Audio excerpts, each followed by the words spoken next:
I mean, Microsoft's married to the money, like every big company and founder should, right? They follow the money. They have an amazing compute platform that's massive. And pretty much whenever they can sell slash invest in compute, they're going to do it. I think that's all that's going on here. Microsoft invests in many, many, many companies, AI and not AI, and in data centers.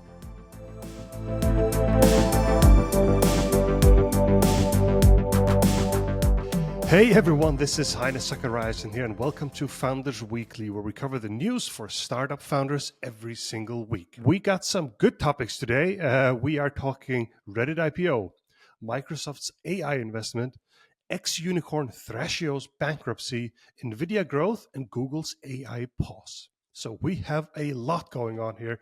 It will not be boring. So my co-host today is Hassan Basi. He's a founder, a developer, and a friend. Welcome, Hassan.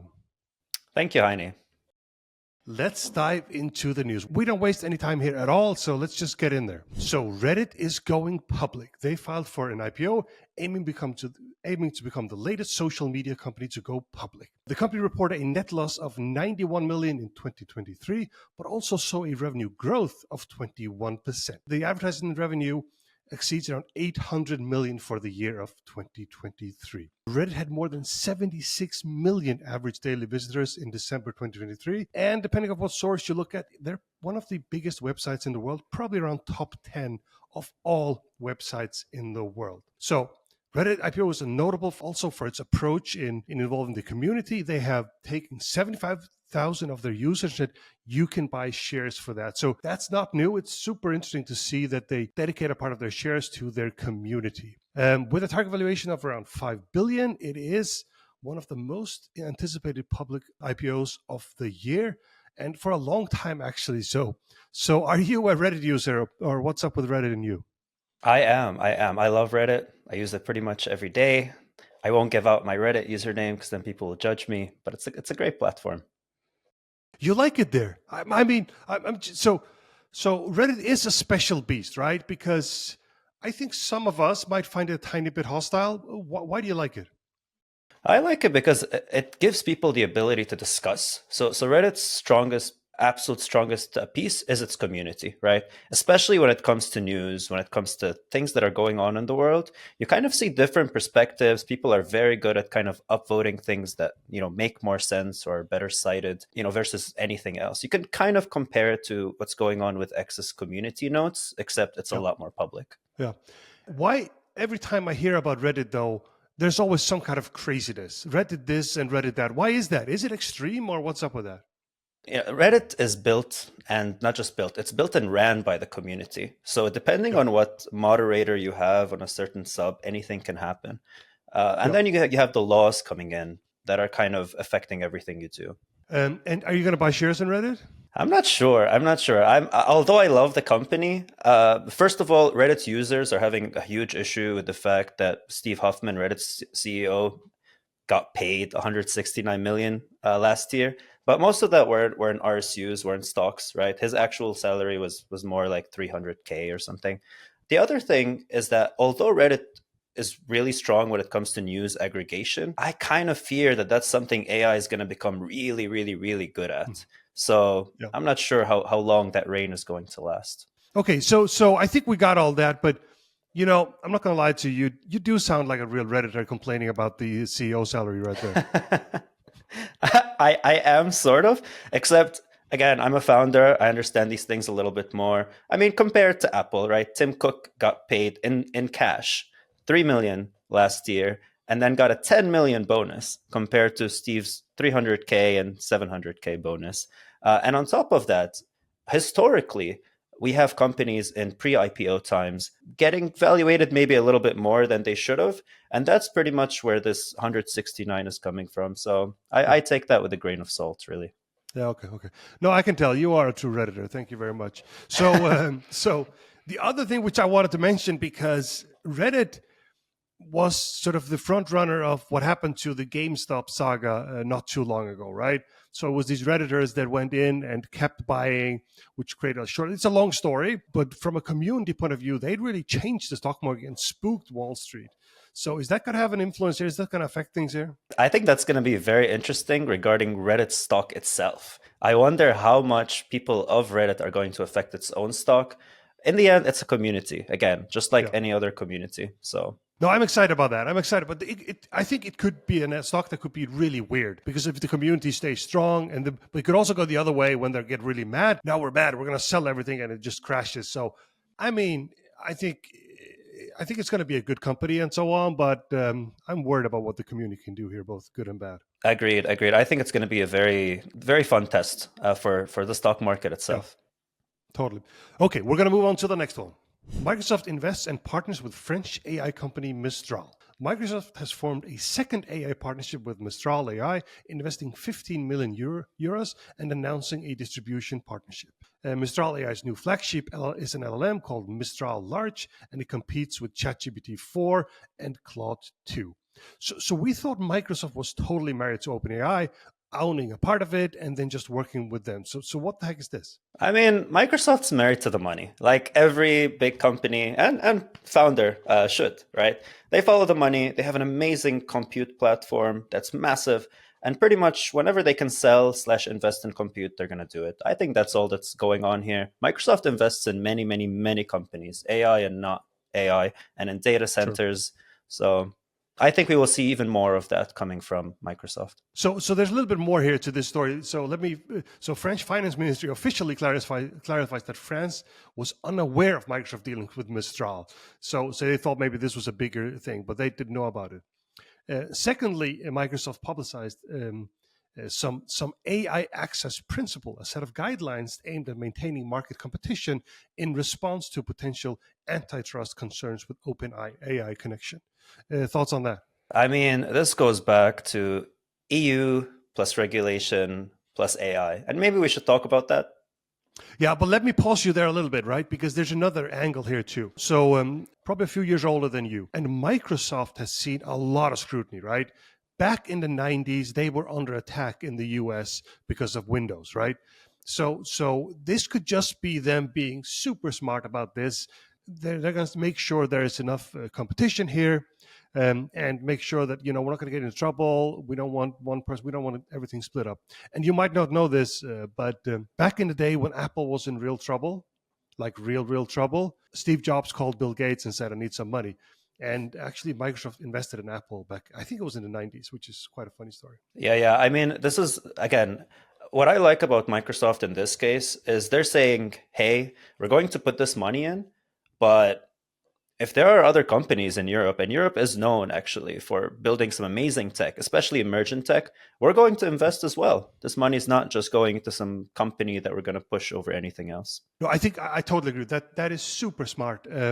And but where is Europe now? Look, if you look at the LLMs, OpenAI it looks like the leader, and then there is Google.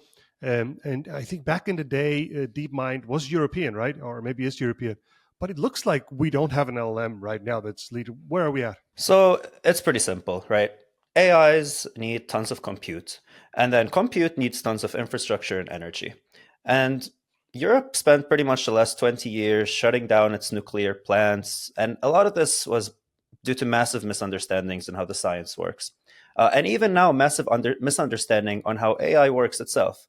And then you're coming up with the AI Act, which is this new law kind of regulating AI within Europe. Now, what is the history of AI in Europe? Like you said, they've been amazing at innovation. You have companies like DeepMind Yeah. that were pioneers actually in a lot of the stuff we're doing here. However, the problem was always go to market. European companies, and not just within AI, scaling startups in general has been very difficult in Totally. Europe. A lot of it has 100%. been actually due to regulation, right? But also due to the fact that the market has been in the US. Every company you speak to, even startups, right? Their dream is to go into the US market because that's where the Yeah. money's at, right? And it's true, right? So for us, like we're plus 40% US now because it's one big market. They pay incredibly well. It is a great market to do business when you reach a certain scale. And when it comes to investments, like you say, we can innovate a lot here in Europe. But when it comes to finding money for real scale, I mean, nobody thinks big like the Americans. It is amazing. It truly is amazing. But here's the Good aspect, especially if you're a small business. This is amazing for small businesses because what does this mean? So, if you look at the actual announcement, Microsoft says it's investing in Mistral in order to bring Mistral to the market. What does that mean? We're putting Mistral in Azure, and it's actually already on Azure as we speak. So, they announced it, it's there. What does this Yeah. mean for a small business? If you're part of the Microsoft startup program, you can now use your credits with Mistral, which is a much Yeah. cheaper model that is Oh, yeah. very comparable to ChatGPT, right? Or sorry, Smart. GPT-4, GPT 3.5. And on top of that, what else is Microsoft doing? They invested 5.6 billion 2 weeks ago. This isn't like a year ago, right? In giant data centers in Spain and in Germany. So they are solving kind of the compute issue that's going on in Europe. And at the same time, they're going like, hey, if you're building cool stuff, use our platform. Yeah, I honestly agree. Super smart move for Microsoft. They get a lot of PR. And by the way, tiny investment compared to where AI is, right? This is a 15 million euro investment, obviously a lot of money, but nothing compares to what this takes. So super smart move from Microsoft, I will say. Okay, we're going to move to the next one. Ex-unicorn Thrasio is going bankrupt. Thrasio, a pioneer in e-commerce aggregation, has filed for Chapter 11. The US startup aimed at consolidating small Amazon sellers for better scale. Their latest round was $260 million, and they were valued at over $1 billion. Thrasio's rapid growth led to it becoming one of the top 25 sellers on Amazon, boasting over 300 million revenue and a portfolio of more than 6,000 products. So a few years ago, they were unicorn, hottest startup in the world. Now they're bankrupt. What the heck happened here? Pandemic happened and then unhappened. that's pretty Yeah, much right. They raised $3.6 billion, which is a crazy a amount lot of of it was money. debt too, right? Oh yeah, most of it Yeah. was that, and most of it was they wanted to acquire these kind of small marketplaces or stores within Amazon. Yeah. I mean, the reason why I think this was an interesting story is because there's a lot of learnings here, right? So when things are good, be careful. I mean, don't go too crazy. And we've seen many of these stories. I know it. I know all the pain of this from our own. Vivino, we did incredibly well during the pandemic, and then we thought we could just keep going, and then the market changed. Right, this is the same thing. And if you have a lot of debt at that point, you're in trouble. I mean, we can mention someone else like Peloton, and they had so Oof. much demand, they ended up building a factory for their bikes. So when things go well, be careful. Be careful. Absolutely, absolutely. Now, there is a little caveat here. In the end, this bankruptcy deal, this is a classic misuse, well, not misuse. The word bankruptcy is so confusing, Yeah, especially in the US, because what they're really doing here, they're shaving off 500 million in debt, and they're essentially correct. going into a deal with their creditors and going like, hey, shaving off 500 million, we're actually going to take on another 90, by the way, and then we're firing 20% of our staff and selling a whole bunch of Yeah, assets. So that's really what's going on here. So I wouldn't worry too much about the company disappearing. In fact, they just said they're going to have many new plans. yeah, totally. So it's a reset of the cap table. This is a way of not destroying assets, right? So they do these chapter 11s. It is they're different chapter, but I think it's this, yeah, this chapter 11. So yeah, totally agree. It's a way of resetting it and giving it a chance of survival. But the story is more than, hey, they were a unicorn. They're definitely like a negative value right now. So a crazy story, I think. Agreed. Cool. So we're going to take a break in a second, but I want to touch on some short news that we can comment on before we get there. Okay, so Stripe is now worth $65 billion. The payment processor sold some shares internally or to employee shares, and the company is valued at staggering $65 billion. Apple cancels electric and potentially self-driving car project. Apple has terminated this secretive project, and this is reported by Bloomberg. Employees have been either moved or let go. Final short story here. Instagram is growing faster than X with triple daily downloads on iOS compared to X. It doesn't mean usage, but they are growing faster and they might just catch up. So some quick stories there. Any comments? Oof. I mean, I love Stripe. Stripe, if you're a founder, Stripe is an absolute It's because you're a example. developer. It's built for developers. Well, yeah, it's for both, right? Before Yeah, Stripe, payment user experience sucked, especially when you're trying to integrate it. Developer experience sucked. They solved both of yeah, these things in a space where that sucked. And now they are yeah, getting handsomely rewarded. yeah. completely. Incredible, incredible work by the Irish founders, as far as I remember. Oh yeah, amazing, amazing work. I mean, I remember back in the day going to Stripe's landing pages and copying their designs because they pioneered these beautiful landing pages. Even that's how Yeah, much they cared about design. And again, yeah. they're getting rewarded. Good friend of mine has been head of design there for a long time, so I'll thank him. Awesome. Cool. So let's quickly on the Apple thing. I mean, this I don't think this is seen in public. From Bloomberg is reporting this, but we've been talking about an Apple car for years and years, and finally now Bloomberg is saying, "Hey, it's over." For me, such a big fan of self-driving cars. I think it's super sad. I mean, a year ago I was driving the streets of San Francisco in a full self-driving car, and now there's not much left. There's one left in San Francisco. So I just want a quick comment on that. I mean, you have two issues here. First, you have manufacturing. It's really hard. Elon Musk is Yeah. very famous for saying that is the hardest thing, slash 90% plus of the problems he's solving Production hell. with Wasn't that what you Tesla. called it? Yes, exactly. Production hell. That is, you can always get an idea. You can have amazing engineers building amazing cars or whatever it is. Actually putting it in production is much more difficult. The Yeah. other aspect is laws. The laws are simply not catching up. Safety is Yeah. nowhere It's gonna near take a while. where it should be, kind of thing. And so that's also going Totally. to take a few more years. Yeah, it's gonna be interesting what happens there, but they've after many years they've sort of said, okay, we're not going to do it anymore. Let's see what happens. And the final one here is Instagram Threads. Are you on Threads or are you on X? I'm on X, but I think everyone else is. Threads has just again, you have a platform, a massive platform like Instagram. You can push as many users as you want to Threads, and they've been doing a whole lot of that. It remains left to be seen. How will they take the So edge? How you're will not they? buying it. Oh no! Oh no! They're just really good at pushing people from one platform to Okay, another. they are a big platform, so they can do that. Yeah, I Yeah. don't think you're totally wrong, but I will say though, I think it's been it is a different platform, right? It's a more positive platform. I completely agree. I think they have so much potential on X, Yeah, especially if they start solving. Actually, speaking of Reddit that we talked about, if they can solve for community, true community, plus a text social media platform, I think they can have a very huge edge over X, actually. yeah, yeah, totally. And then, I'm not always, Meta are not always great at innovating, but they're really good at copying and executing and Oh, yeah. making things, building products, right, and getting inspired from others too, to say it in a nice way. And buying products that are doing really well. Yes, yes, we've seen. I mean, Instagram, WhatsApp, right? I mean, it's huge.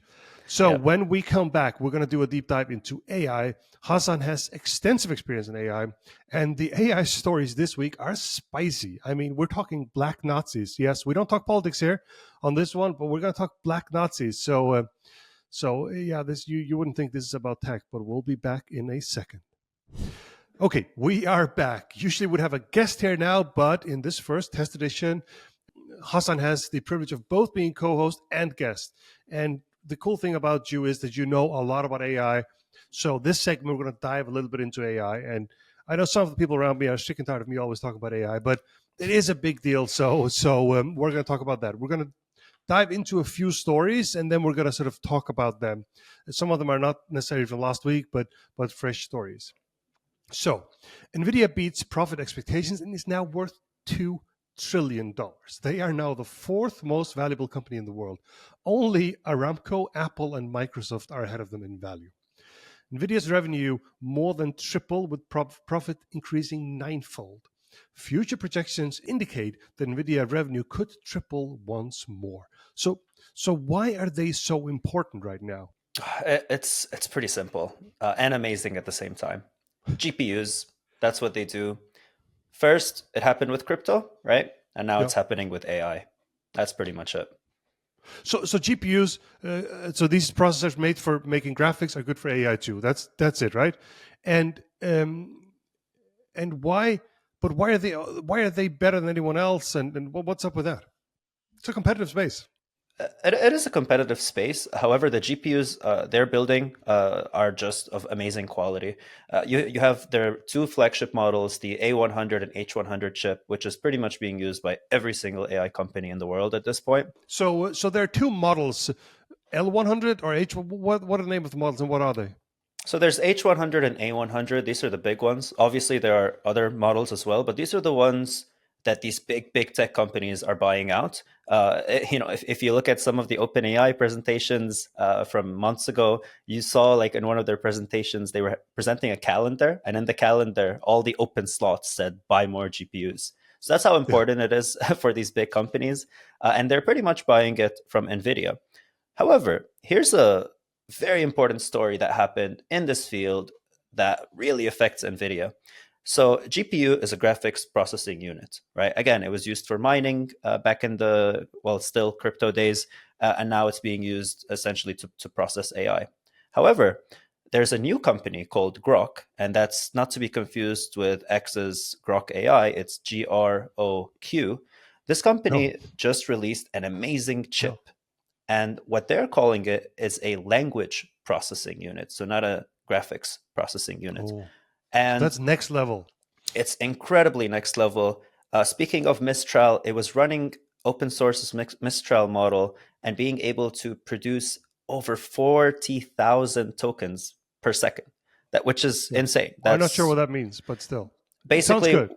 when you're speaking with even the fastest models out there like GPT 3.5, they're giving you about 40 or so words per minute.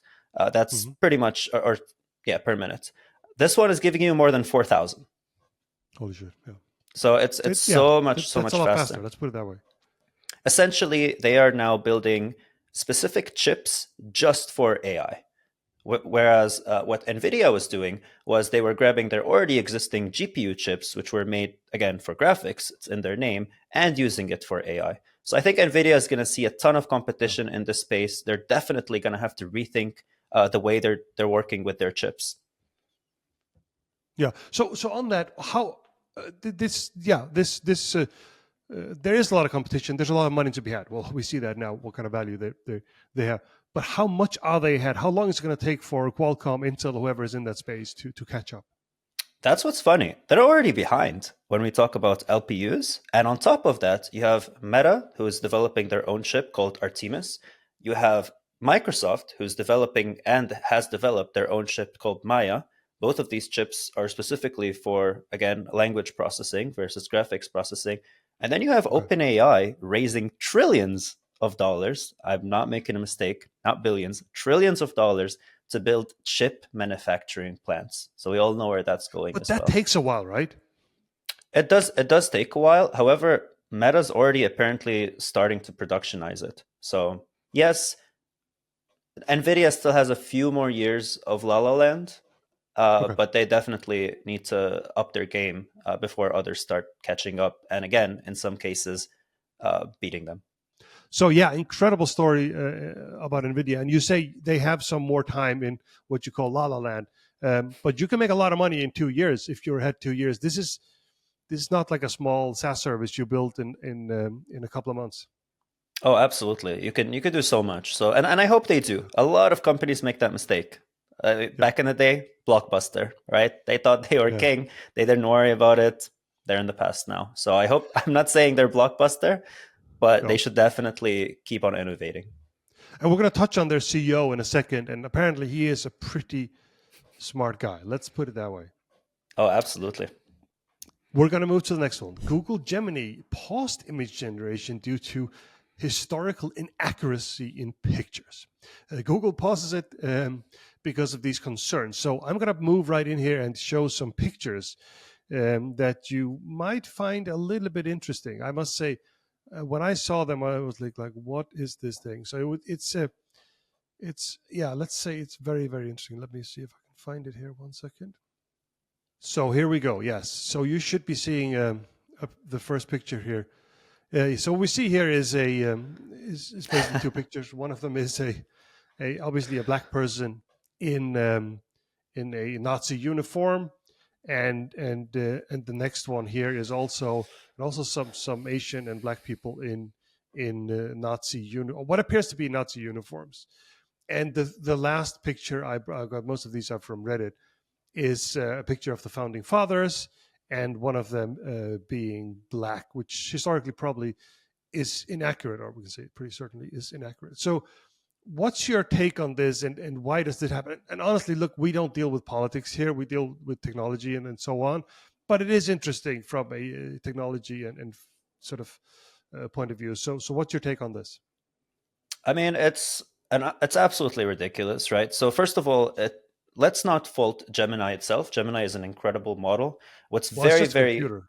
Oh yeah, absolutely. But here's the thing: Gemini is an amazing model. They've been developing it over many years. Tons of compute went into it, and what you're seeing here is actually not coming from Gemini specifically. It's also important to note. This Oh, it's a is layer on top. it's a layer on top and under kind of thing. So when you're sending your prompts, it's changing everything. So if you notice, on top of that, okay, wait, actually, what's a better way to explain this? So Google's Gemini team is manipulating the prompts people are sending in order to show you very, very specific things that the team believes in. And actually, it seems like a lot of this has to do with the head of the Gemini team. He seems like a person with a very specific political agenda pushing these things. Yeah. Okay. So what you're saying is, you know what? It's easier just to manipulate the prompts a little bit than change the model. So we'll just put in, when I say show me a picture of these people, and then it changes and show me a diverse picture of. Is that what's happening? That is I mean, exactly not as what's simple, but I'm trying to explain that it. is exactly what's happening. That is Yeah. absolutely what's happening. And in fact, Yeah. you can even tell there are funnier things happening, right? Like people were asking Gemini, saying things like I'm proud to be black or Asian or anything, and the moment someone says I'm proud to be white, it's like a completely different answer. And Okay. I highly doubt that's coming from the model itself. So again, there's very, very specific. So you have more trust in the model than the people. That's what you're saying. Absolutely. And what's great about that though is that it can be fixed. Yeah, yeah. I guess so. Yeah. So just dig on. So they end up pausing all image generation at Google because of this. And Sundar Pichai, the CEO, said that the biased AI response were unacceptable and promised structural changes at Google. That's pretty radical. What he's saying there, I'm going to let people go. I'm mad. Is that right, or what do you think? Oh yeah, absolutely. Here's the thing: Sundar has been criticized left and right, specifically around product launches. Google has just failed yet another product launch, and that's not even to mention products that Google launches and then just sunsets out of nowhere. Totally. So definitely, Sundar has to step it up, and this is a moment for him to do so, I think. Yeah, and let's the entire AI wave, they should have been ahead because they were careful. They lost it, right? They came way behind. And the funny thing here is that they're adding layers of safety and stuff, and this is the safety layer making it harder for you. So it's quite a paradox right there, right? It's incredible. I mean, they started it. They invented transformers, which are Yeah, at the base of but didn't every have the LLM. balls to release them. It's really unbelievable, actually. Yeah. And then on top of that, Google is actually, screw that point. Yeah, okay. Okay. Yeah. So interesting. I mean, Google has been a great product company at times, but they've become too careful, and they're building sort of safeties around everything. And then some point, safety hits you right in the head, and that's what happens here. I mean, every company is building safety. Microsoft's building safety. Yeah. OpenAI is so brave. They released a model the way it is. Um, Yeah. and then they were like, oh, okay. And then Google, right, with Bard, they released it even worse. Like Bard Yeah. was talking about destroying humanity within its first week, and they were like, okay, yeah, that's again part of the point of just kind of going out there, risking things, and then fixing things, and Yeah. that's fine. Even big companies do it. Yeah. Yeah. Totally. Good. Let's move to the next one. And honestly, it's not that different. So ChatGPT goes temporarily insane. ChatGPT experienced temporary malfunctioning leading to bizarre and erratic responses. Users report instances of ChatGPT producing spooky, nonsensical, and unsettling content. So on Reddit, there was, oh my God, we're talking so much about Reddit here today. Maybe that's going to be every time. Someone asked, what is a computer? And I'm going to try to read this now, but it's hard. So this is the answer when they ask, what is a computer? It does this as a good work of a web of art, life, country, a mouse of science, an easy draw of sad few, and finally, the global house of art, just in the one job in the total wrist. And it would go on like this for 9 paragraphs, and this is totally nonsensical. But it's just strange. How could this happen? And how is there a switch that says, yeah, now I'm going insane, or am I going slowly insane? What's happening here? I think transformers themselves are fascinating. Remember, all an LLM is, or this new wave of AI, it's just a giant program that's trying to Yeah, predict it's linear programming. what is the next word. That's Yeah, it. Here's a whole set of words. What do you think this next word should be? And if you just heard Heine, if you listen to could it, be my last name. it makes sense. Like in terms of, oh yeah, these words kind of go together, Sure. but Yeah, then the meaning doesn't make any sense. And yeah, that's a lot of what's going on here.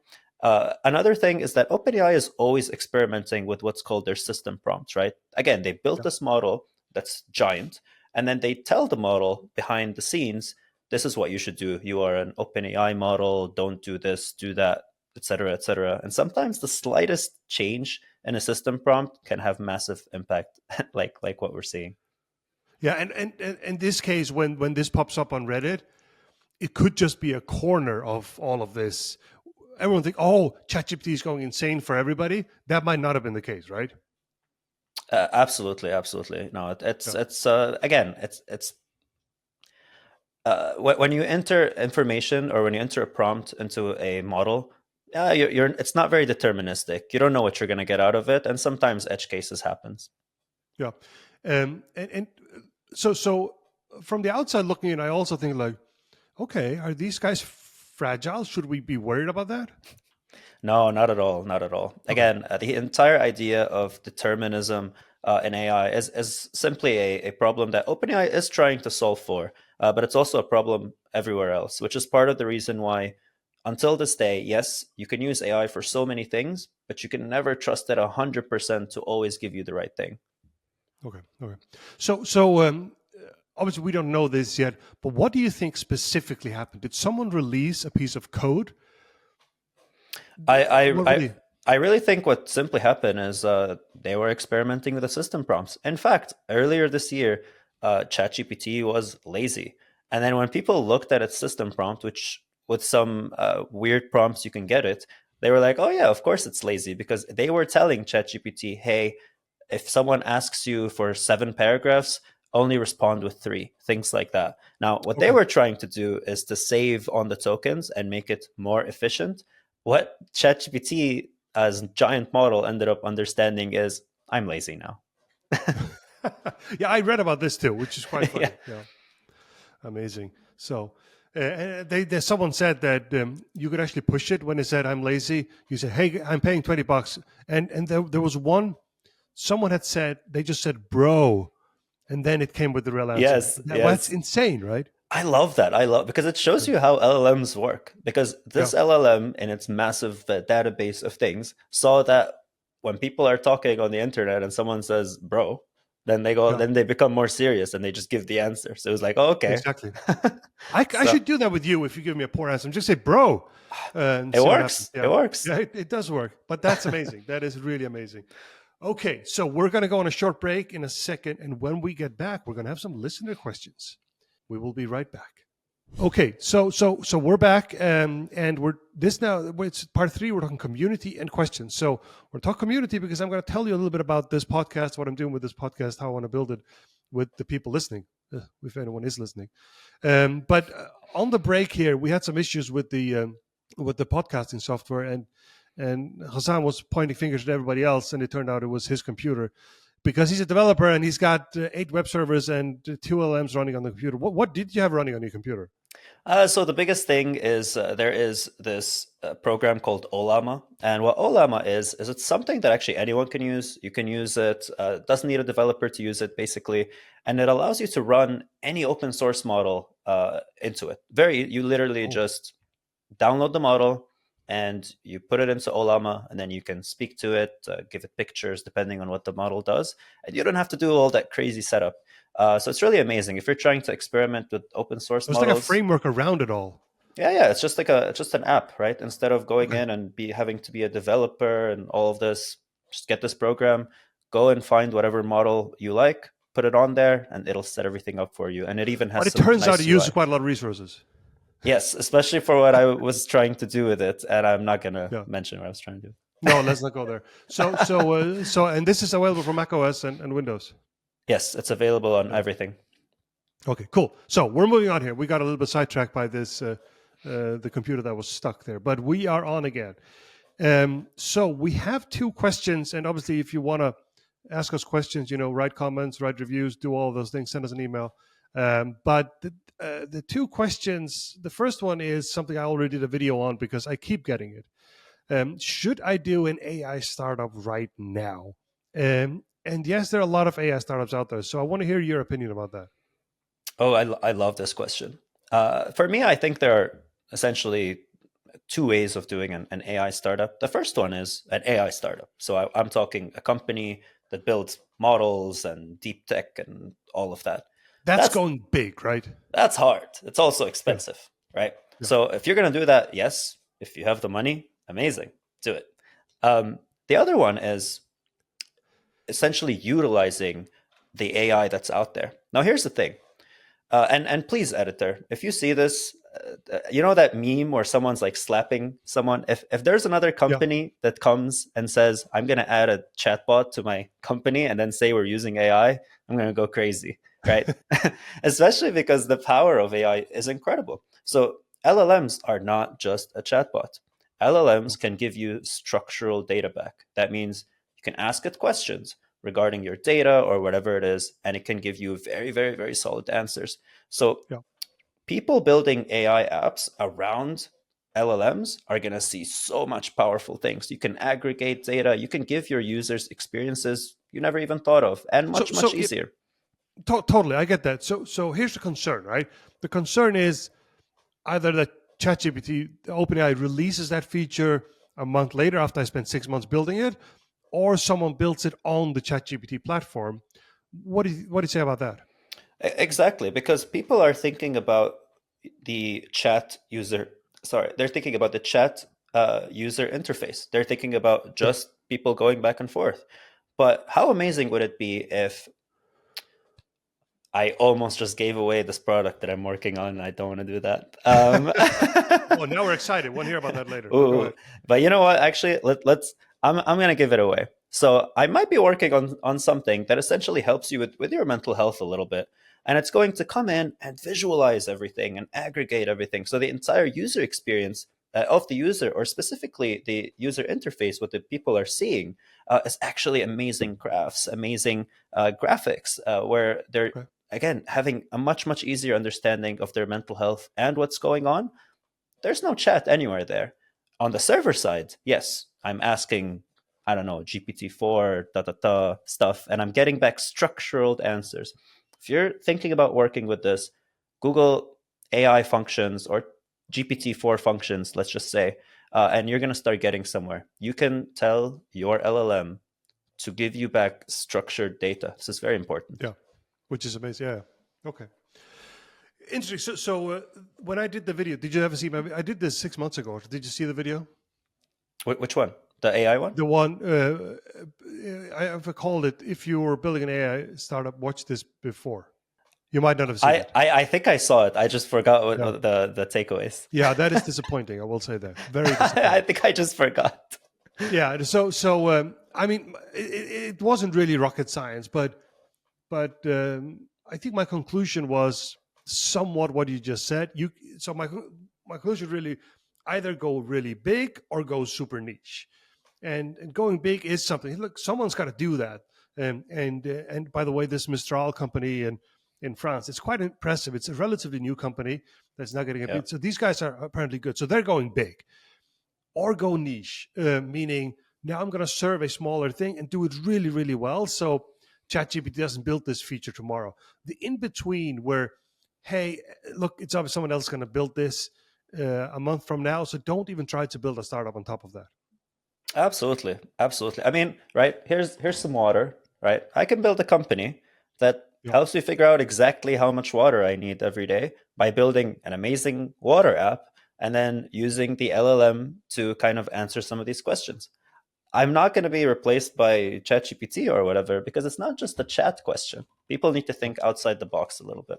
Yeah, and go really, yeah, exactly. But obviously, the other part, you also still need to have a big enough market. So the Correct. tricky one of going niche is that. So Yes. finding the right balance right there. On this question, anything else you want to talk about on this? So what is the answer? Should I do an AI startup right now? Absolutely. Absolutely. I Yeah, think the do it right. absolute solid answer is do it. You simply are able to do so much more with technology now with so much less. That's think of Yeah, I LLMs agree. as a new API that you can use, a new tool. Yeah. The craziest API you've ever seen, right? Exactly. That can do Yeah. anything.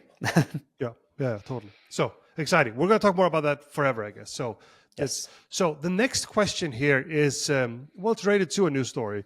So CEO of Nvidia, Jensen Huang, said that children should not learn to code, but rather let AI or leave it to AI.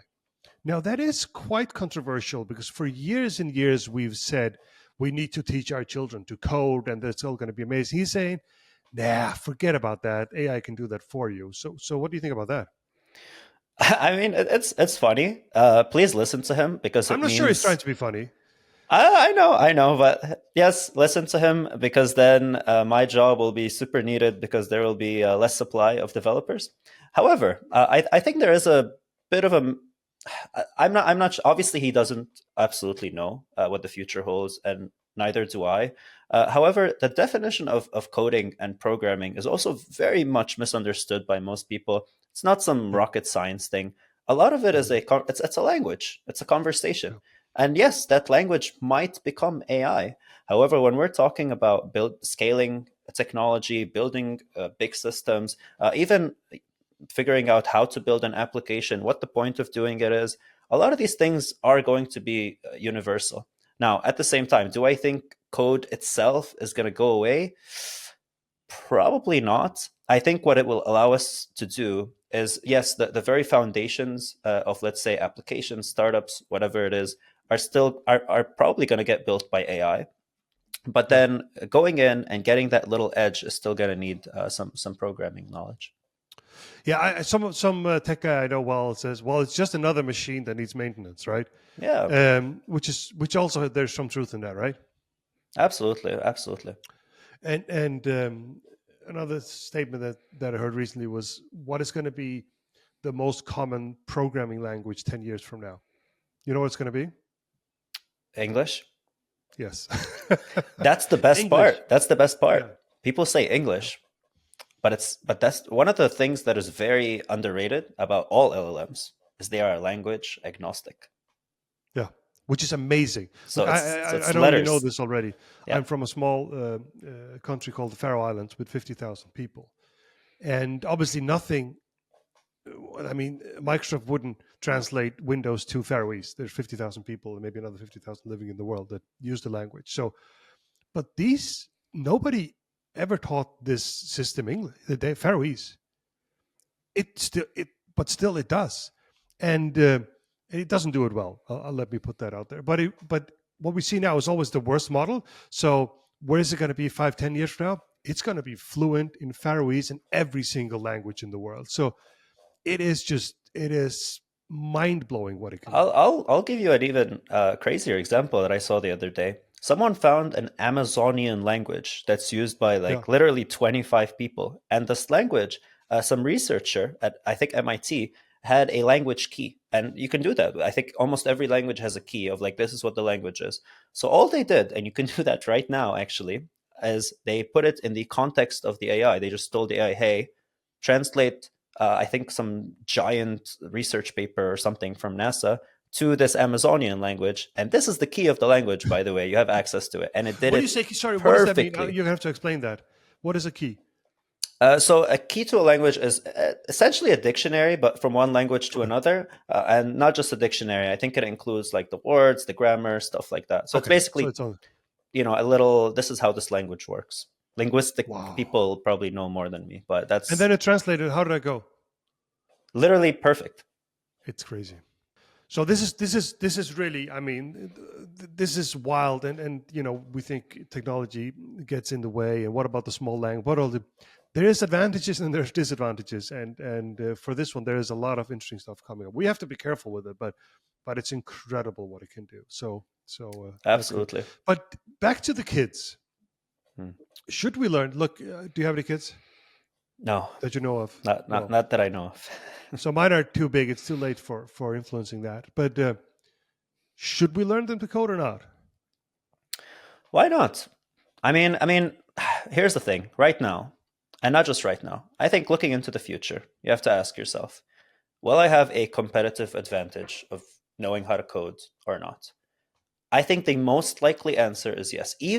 Even if we have AI coding for us, I It's still just think fundamental understanding, right? yes, you having a fundamental understanding of coding and how it works is still going to give you a giant, uh, simply competitive advantage, and not just in business. I think in life, right? Yeah. Yeah, I agree with that. It's this logic thing which is really really good. Um, but a few years from now, am I going to build an app or something by just chatting? You can already get very close right now. Yeah, but like for real, is it going to be useful? I think again back to Tesla. It's one thing building something. It's another thing productionizing it and scaling Yeah, it. scaling it. I Totally. think that's Totally. gonna that we're still a little far from that, but you can definitely get very far right now. Built Vivino in the early days. Image recognition, so recognizing wine labels, it wasn't really that hard. It was pretty well known technology. But the guys that helped us build it, they said, yeah, a lot of people can do it if you have one picture matching with 100 pictures. What if you have 10 million pictures? Like now it's a Mm. totally different game. So scaling is just different than building a prototype, right? Absolutely. At the same time, there is some news coming out of my community kind of thing. So a couple days ago, there's a company called Vercel. So Vercel mostly works within the infrastructure of the web and building things for the web. Now, one of the things that Vercel released is this amazing demo where they're essentially chatting, kind of like ChatGPT, but sometimes the GPT would actually reply with what we call web components, which are like small web experiences. So the guy Okay. just said, I would like to check Apple stock. And then it built him a stock ticker on the fly, right? So it built the experience. And then it said, like, okay. And then he highlighted in this stock ticker an area and asked the question and said, what happened here? Why did the stock dip? And it went and figured out what happened. So what's going Okay. on? This is very, very different than what we have right now. Essentially, it's generative AI within that's live. So there's what's called server state or state in general in between both. And Not it going to just get too adapts kind technical. of. No, Yes, you're already getting there, but yeah, but that's interesting. Yeah, yes. amazing. Okay, this has been cool. I have one more thing I wanted to chat about here before we end. So the last section here is like questions and community, and we've had a couple of questions. The other thing I want to touch upon here is that look, I'm doing this podcast here, and I'm going to invest a lot of time and resources in it, and it's not going to be a huge profit center, at least not from the beginning. But I wanted to have a podcast, for founders dedicated to news stories, by and for founders, and we're all busy, so I wanted to build that and doing that again back to scale. Look, we can do this week, but doing this every week, it's going to be a lot of work. You got So this. what I You got wanted this, to do, Heini. yeah, we'll see. But what I wanted to do, I think, to maybe engage people a little bit is be very transparent and see this as a startup, and in every single episode, in the end, tell people exactly how many viewers we had last week, and see if is there what's happening. Are there new listeners coming, and so on? Maybe help people build a little bit. What do you think about that? I love it. I'm a massive fan of build in public. Massive fan. Yeah, and it applies a little bit of pressure here too. But I will say, when I talk to startups in the very early stage, I say be a little bit careful with setting sort of clear goals. Say I want 1,000 downloads per week. I want rather focus on growth, because it's so hard to set goals when you barely know what you're building. But I'm going to break that rule anyway. So, I mean, the thing I want to do here is to see, I mean, first of all, I want to commit to 10 episodes. I want to do this for 10 weeks. I'm going to have a break next week. But this is our first episode here, seeing if everything works. Then I have a couple of weeks, and then I'm going on a weekly frequency every single. This one is going to be released, but not sort of promoted. Um, but then I want to do 10 episodes. And my goal here is to get to 10,000 listeners per week, which is really quite optimistic, but it doesn't mean I have to have 10,000 by the end, but there's got to be a trajectory. If we're 327 after 10 weeks, then I'm not going to keep going. But I want to see this as a product, right? I'm building a product. I want to improve it every single week and tell people about it every single week. And if it's good, more people will come and listen, hopefully, right?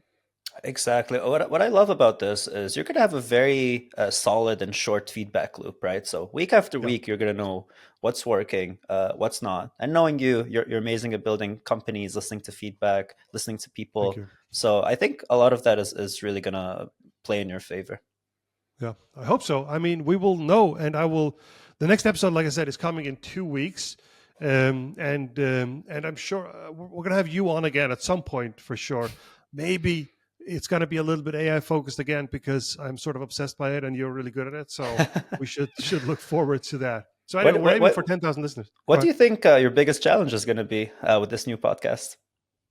Um, Look, so I spent a lot of time on this and figuring out, and sometimes I just think, like, are people even interested in this? Are they even going to listen? So I listen to a lot of these other podcasts and I love them, but would people find this interesting at all? I'm sort of deciding it for me and maybe some people that are like me, but I have no idea if people find Mm. this interesting or not. So I'm going to have to listen to that feedback and build it. This is an early version and we're going to keep improving it. So I just want to build an amazing product.